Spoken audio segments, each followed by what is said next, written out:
I'm down. Hey, I'm down. hold on, Sheriff. Watch my back. Watch my back. I'm down. Watch my back. I'm down. Stop! Stop your shit! Oh! Hey! Get him! Hazel! Okay. You guys, that guy was trying to hit me. You Get him, guys Hazel! didn't let me go. Morning. So, I'm a cop. And that's what I do on a daily basis. Luckily, I don't do it every day. But, you know, this is the kind of stuff that law enforcement deals with on a fairly often, fairly regular basis. Dealing with somebody who's got some sort of mental disability or is in some sort of crisis. So you might ask yourself, why is a cop up here at this particular conference? I mean, what do cops know about medicine anyway? We're a bunch of flatfoots. I mean, we see blood and we call for ambulance drivers and we ask them how quickly they can get there. The reality is we're dealing with this sort of stuff more and more on a constant basis. So I got involved in a Project ECHO kind of by accident. I was here at the University of New Mexico, and the Albuquerque TEDx was in town. And my wife got us tickets, and we went, and I sat there, and Dr. Aurora stepped on stage and explained the concept about Project ECHO. I have a medical background. I'm a paramedic as well. And I was intrigued.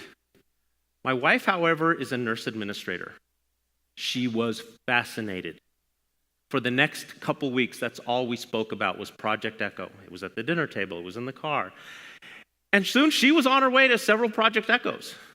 Well, not to be outdone, I decided I was going to jump on that bandwagon too. So Project ECHO CIT was born. Project ECHO CIT is a collaboration between the University of New Mexico and the Albuquerque Police Department. Now, we got together about a year and a half ago, and we're literally spreading across the cop world faster than a speeding bullet. This thing is amazing. So what is CIT? CIT is Crisis Intervention Teams. This is a concept that's been introduced to law enforcement in recent years, teaching cops how to deal with people in psychological mental health crisis. It's actually working out pretty well. Let me tell you a story. March 3rd of this year, about 7:16 in the morning, my dispatch center receives a call. There's a gentleman who's on the phone who says he's been talking to one of his employees via cell phone, via text message, messenger, that sort of thing. Gentleman's name is Tony. Tony has been sending these messages back and forth to his boss, and his boss is now worried that it's not making very much sense, and he's worried about Tony, worried enough that he prompts the employer to call 911 in our area and have somebody go check on Tony. What we don't know about this part of the story, or as this is going along, is that Tony has recently separated from his wife, and he's contemplating suicide. He's a truck driver. He lives in Colorado, and he's transporting cargo from Colorado to Texas. And he stops in our community overnight to catch some rest. Well, my boss, Sheriff James Daniel Lujan, happens to be in the area when the call comes in. And so he goes to check. And after a few minutes, he finds somebody walking along the median along State Road 68, one of the major hubs into our community. And he approaches the gentleman. This is, in fact, Tony. As Tony sees Sheriff Lujan drive up, Tony makes a gesture. He tells Sheriff Lujan, "I'm going to point my gun at you, and you being a cop, you are going to kill me." What he's asking is for suicide by cop. Sheriff Lujan needs to buy some time.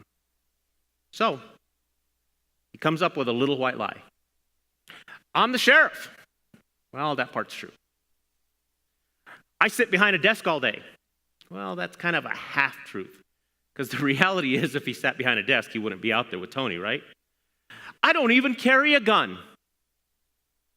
Tony hesitates. He looks at the sheriff and says, I don't see a gun. This buys the sheriff a few moments, and they start this rapport, talking back and forth.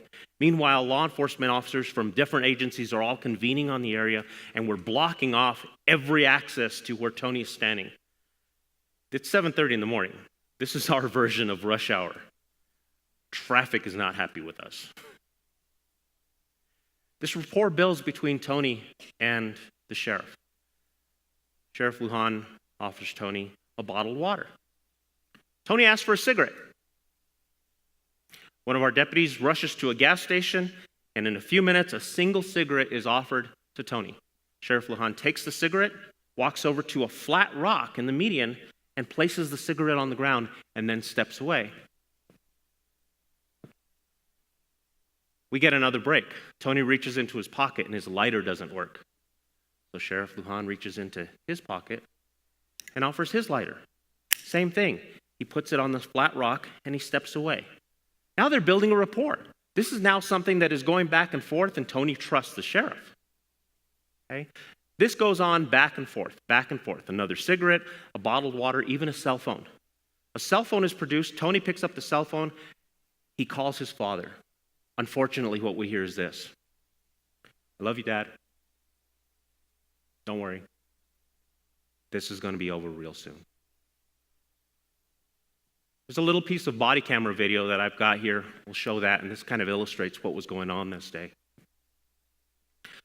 For over 2 hours, this goes back and forth. It's now about 9:20 in the morning. And Sheriff Lujan gets a break. Tony's offered another bottle of water. He takes the bottle of water, he places it on the rock, and the same thing, he steps away. But this time he doesn't step as far away as he has before. Well, the reason is that bottled water is sealed. And Tony takes his gun and he puts it in his pocket so that he can open the bottled water. Sheriff Lujan is close enough at this moment to rush towards Tony as fast as he can run. He has a taser in his pocket. He fires the taser at Tony, hits Tony. Unfortunately, it's a little chilly out there this morning, and Tony's wearing a big jacket. The taser probes don't hit their mark.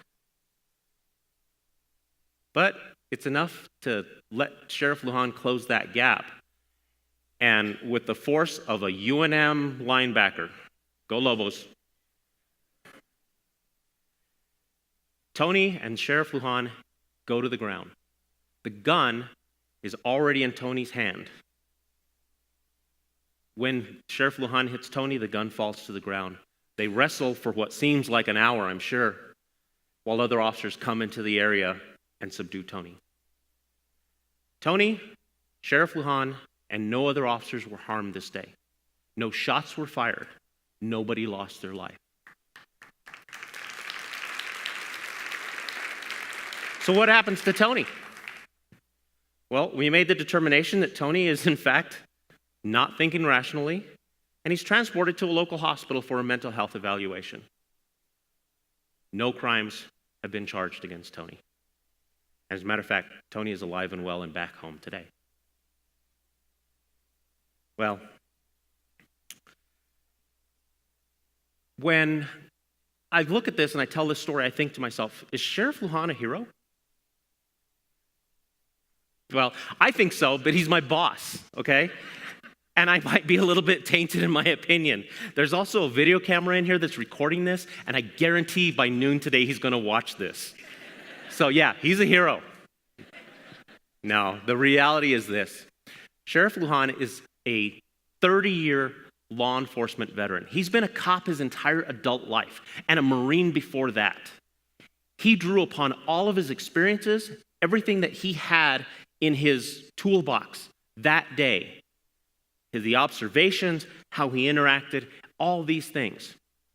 Project ECHO CIT is a catalyst to help rookie officers along the way, new officers, veteran officers who don't have these experiences, learn from these experiences. What we do is we get on, we do our weekly meetings, we have these didactic kind of classroom settings, and then we share a story. And we share that information that we learned, good or bad, across the World Wide Web in real time.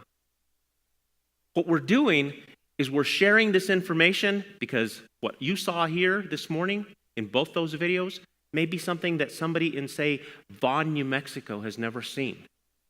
Our Project ECHO has gone from UNM, Albuquerque Police Department, to across the state of New Mexico, to include little old Rio Arriba County, where I come from.